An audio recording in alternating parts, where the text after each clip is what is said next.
Toys R Us generated $11 billion in annual revenue. In 2017, it liquidated, leaving 33,000 employees unemployed. The owners? They walked away with hundreds of millions in fees. The bankruptcy wasn't a failure of management. It was the intended outcome of the business model. That's not irony. That's a private equity trap. This isn't a story about a toy store failing to compete with Amazon. It's a story about a company that was never the point. The deal. In 2005, Toys R Us was a struggling but still profitable retailer, over $11 billion a year in revenue, just not growing the way Wall Street wanted. Three buyers stepped in: the private equity firms KKR and Bain Capital, and the real estate giant Vornado Realty Trust. Together, they paid $6.6 billion for the company. Here's the detail that matters more than the price tag. Of that $6.6 billion, the three buyers only put up about $1.3 billion of their own money. The rest, roughly $5.3 billion, was borrowed. And here's the part that should stop you cold. That debt wasn't borrowed by KKR, Bain, or Vornado. It was loaded onto Toys R Us itself. Picture buying a house with almost no money down, then handing the mortgage bill to the house. The machine. This is the part most retellings of this story skip, and it's the actual engine of the whole thing. Once the deal closed, Toys R Us wasn't just running toy stores anymore. It was running toy stores while also paying out somewhere around $400 to $500 million a year in new debt payments. Money it hadn't owed the week before the buyout. That debt didn't build a single new store or fund a single new product line. It existed purely because of how the deal was financed. Then, there's the part that sounds almost unbelievable the first time you hear it. On top of those debt payments, Toys R Us also paid its own new owners a separate set of fees every year just for owning it.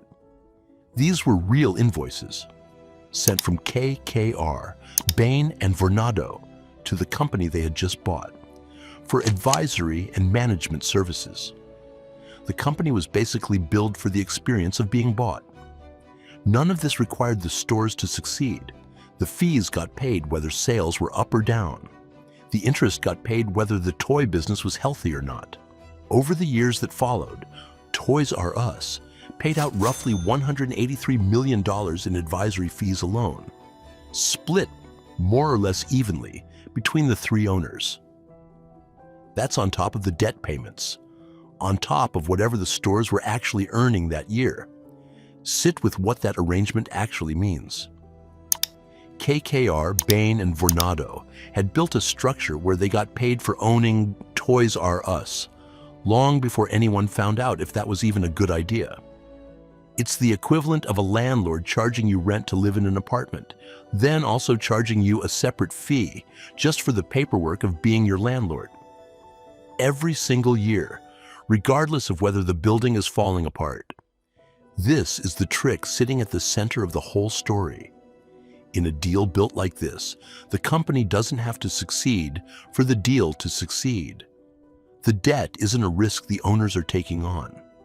It's a bill handed to someone else, with the owners collecting a fee just for arranging the handoff. Whether Toys R Us thrived or slowly bled out over the next decade barely changed what KKR, Bain, and Vornado were owed in the meantime. The bleed. Meanwhile, the actual business was quietly starving. Hundreds of millions of dollars a year that could have gone into stores, into competing with a fast-growing Amazon, into the website that a toy retailer in the 2000s and 2010s desperately needed, went to those debt payments and fees instead. You can guess what that trade-off looked like on the ground. Stores that fell behind on renovations, an online experience that never caught up to competitors, a company perpetually one step slower than it needed to be. Not because nobody at Toys R Us saw the problem, because the money that would have fixed it had somewhere else to go first. Twice, between 2010 and 2013, the owners tried to take the company public again. a chance to cash out at a profit and hand the debt problem to public shareholders instead. Both attempts failed. Investors could see the same money troubles employees were living with every day. By the time Amazon had fully rewired how people bought everything, including toys, Toys R Us had spent over a decade with a smaller and smaller share of its own revenue actually available to fight back with. It wasn't that nobody at the company understood e-commerce was coming. It's that the company never had the money to take it seriously, not since the day the buyout closed. Debt or disruption. Here's a fair objection, and it's worth addressing directly instead of pretending it doesn't exist. Some finance researchers argue the real killer wasn't the debt at all. It was Amazon, and the debt just removed any cushion the company had left to survive that fight. Companies survive bankruptcy and restructuring all the time.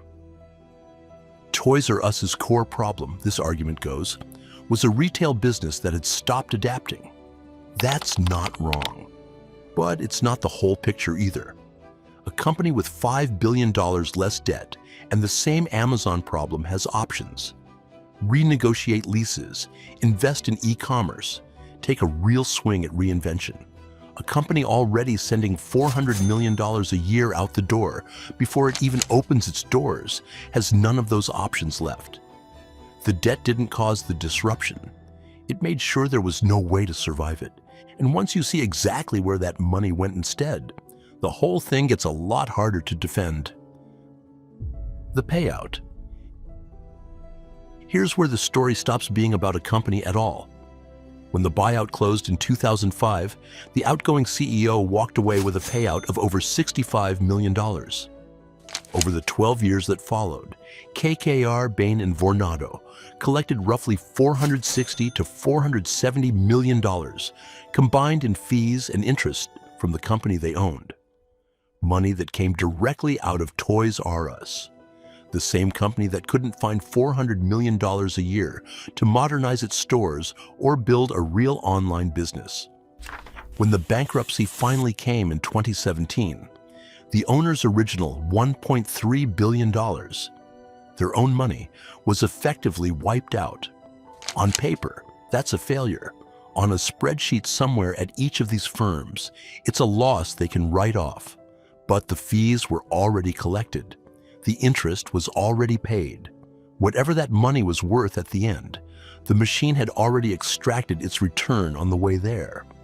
Compare that to what didn't happen to the 33,000 employees who lost their jobs in the liquidation.